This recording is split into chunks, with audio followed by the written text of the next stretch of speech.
वक्फ board जैसा कानून, वक्फ act जैसा कानून जैन के लिए नहीं है, बौद्ध के लिए नहीं है, सिख के लिए नहीं है, क्रिश्चियंस के लिए नहीं है, पारसी के लिए नहीं है। वक्फ एक्ट जैसा कानून हिंदुओं के लिए नहीं है, केवल और केवल एक कम्युनिटी के लिए। क्या मतलब वो मुस्लिम्स यहाँ के बहुत स्पेशल हो गए? पूरी दुनिया में माइनॉरिटी कम्युनिटी इक्वल राइट के लिए लड़ रही है और भारत में majority community Hindu equal right के लिए लड़ रही है। वो कह रही है सबके लिए एक जैसा कानून बनाओ। इस वक्फ एक्ट को खत्म करना जरूरी है। कानून जो भी हो सबके लिए एक हो। ऑलरेडी भारत में ट्रस्ट का कहना, तो मैंने कोर्ट को यही बताया, ये कानून इतना घटिया है कि अगर वक्फ बोर्ड आज की डेट में अगर हाई कोर्ट को कह दे कि ये हाई कोर्ट हमारी है, तो वक्फ एक्ट के हाई कोर्ट को भी वक्फ बोर्ड के सामने जाना पड़ेगा। अभी सुप्रीम कोर्ट में मैं खड़ा हूं, अगर वक्फ बोर्ड सुप्रीम कोर्ट को कह दे ये वक्फ प्रॉपर्टी है, तो सुप्रीम कोर्ट भी 30,000 कोर्ट में उसके नोटिस को चैलेंज नहीं कर सकता, उसको वक्फ बोर्ड के सामने जाना पड़ेगा। अगर वक्फ बोर्ड राष्ट्रपति भवन को कह दे ये वक्फ प्रॉपर्टी है, तो हमारे राष्ट्रपति महोदया को वक्फ बोर्ड के सामने जाके बताना पड़ेगा नहीं ये राष्ट्रपति भवन वक्फ बोर्ड की प्रॉपर्टी नहीं है। इस वक्फ एक्ट का दुरुपयोग बहुत बड़ी मात्रा में हो रहा है। मैंने वक्फ एक्ट को कोर्ट में चुनौती दिया है और मेरे वक्फ एक्ट चुनौती देने के बाद देश में अलग अलग और भी याचिकाएं आई हैं। कल केंद्र सरकार ने कोर्ट को बताया है कि अब तक देश भर में 120 याचिकाएं आ चुकी हैं जो वक्फ एक्ट को चैलेंज कर रही हैं। ये बहुत बड़ी बात है।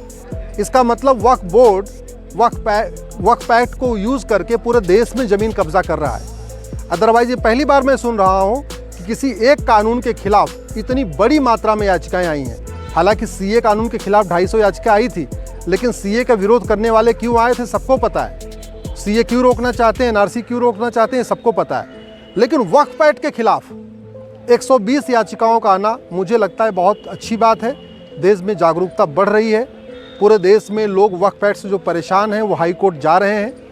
कल कोर्ट ने सेंट्रल गवर्नमेंट को यही कहा कि जब 120 याचिकाएं आ चुकी हैं तो आप सबको कंसोलिडेट करिए, सबको इकट्ठा करिए और इकट्ठा करके एक साथ सुप्रीम कोर्ट में फाइल करिए। अभी वक्फ एक्ट को मैंने दिल्ली हाई कोर्ट में चैलेंज किया है, विष्णु शंकर जैन जी ने इलाहाबाद हाई कोर्ट में चैलेंज किया है, पारस जैन जी ने और विक्रम दुबे जी ने उसको इंदौर हाई कोर्ट में चैलेंज किया है। अलग अलग हाई कोर्ट में, कुछ जबलपुर हाई कोर्ट में भी है, कुछ मध्य प्रदेश हाई कोर्ट में है, कुछ ग्वालियर हाई कोर्ट में, अलग अलग हाई कोर्ट में है। लेकिन दिल्ली हाई कोर्ट ने कल सुनवाई के दौरान ये सेंट्रल गवर्नमेंट को बोला कि आप इस पूरे जब 120 याचिकाएं हो चुकी हैं और अगर इसको तत्काल आप सुप्रीम कोर्ट नहीं ले जाओगे, इस पर सुनवाई नहीं होगी, इसका फैसला नहीं आएगा, तो ये याचिकाओं की संख्या और बढ़ती जाएगी। इसलिए अच्छा यही होगा कि आप सारे मैटर को कंसोलिडेट करिए, सारी याचिकाओं को पूरे देश भर से इकट्ठा करिए और इसको सुप्रीम कोर्ट ले जाइए। पहले कोर्ट ने हमसे बोला कि आपका इस पर क्या कहना है, तो मैंने कोर्ट को यही बताया, ये कानून इतना घटिया है कि अगर वक्फ बोर्ड आज की डेट में अगर हाई कोर्ट को कह दे कि ये हाई कोर्ट हमारी है, तो वक्फ एक्ट के हाई कोर्ट को भी वक्फ बोर्ड के सामने जाना पड़ेगा। अभी सुप्रीम कोर्ट में मैं खड़ा हूं, अगर वक्फ बोर्ड सुप्रीम कोर्ट को कह दे ये वक्फ प्रॉपर्टी है, तो सुप्रीम कोर्ट भी 30,000 कोर्ट में उसके नोटिस को चैलेंज नहीं कर सकता, उसको वक्फ बोर्ड के सामने जाना पड़ेगा।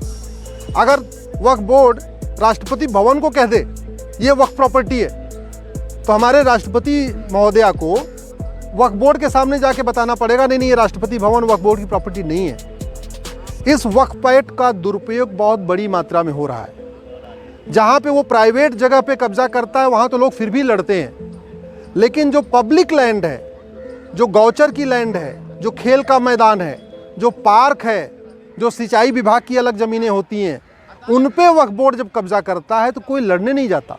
और उसका एक बड़ा कारण ये है क्योंकि वक्फ बोर्ड का ऑफिस हमेशा राजधानी में होता है। अब मेरठ मुजफ्फरनगर में वक्फ बोर्ड अगर किसी पार्क पे कब्जा कर ले तो वक्फ बोर्ड की नोटिस को मेरठ मुजफ्फरनगर में चैलेंज नहीं कर सकते, आपको जाना पड़ेगा लखनऊ जहां उसका ऑफिस है।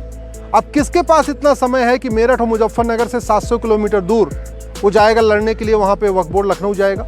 अपनी ज़मीन के लिए तो आदमी फिर भी 700 किलोमीटर जाके ट्रेवल कर सकता है, लेकिन बगल में जो खाली ज़मीन है या गौचर की ज़मीन है या खेल का मैदान है या पार्क है, जो ऊसर ज़मीन है या बंजर ज़मीन है, जो अलग अलग तरीके की जो पब्लिक लैंड होती है, नहर की ज़मीन है जो, उस पर कौन जाएगा लड़ने के लिए 700 किलोमीटर दूर।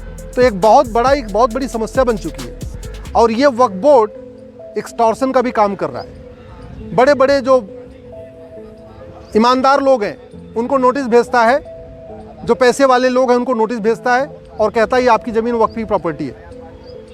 अगर आपको अपनी ज़मीन चाहिए वापस तो कुछ लेन देन करो।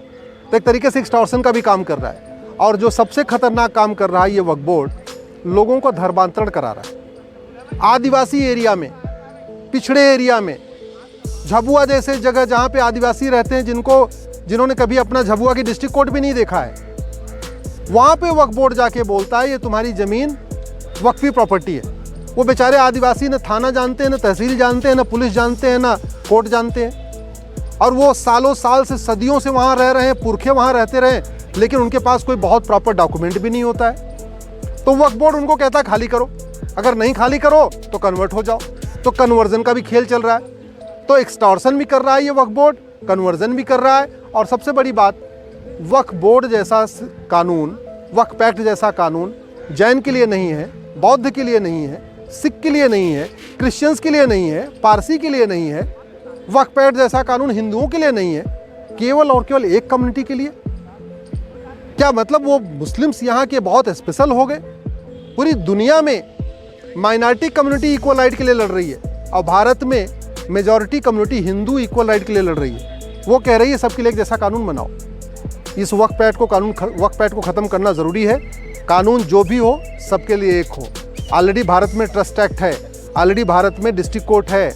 अगर किसी ज़मीन का विवाद है वो डिस्ट्रिक्ट कोर्ट में, जैसे मंदिर का विवाद कोर्ट में जाता है, या चर्च का विवाद कोर्ट में जाता है, या और जो जैन मंदिर का विवाद कोर्ट में जाता है, ऐसे अगर कोई वक्फ प्रॉपर्टी है भी तो उसका विवाद कोर्ट के जरिए हल होगा ना। उसके लिए अलग से कानून बना देना, अलग से उसको असीमित पावर दे देना कि किसी को नोटिस भेज दे, किसी से वो कब्जा कर ले, ये बंद होना बहुत ज़रूरी है। मैं आपसे निवेदन करता हूँ इसके बारे में अधिक से अधिक जागरूकता फैलाइए, इस वीडियो को अधिक से अधिक शेयर करिए।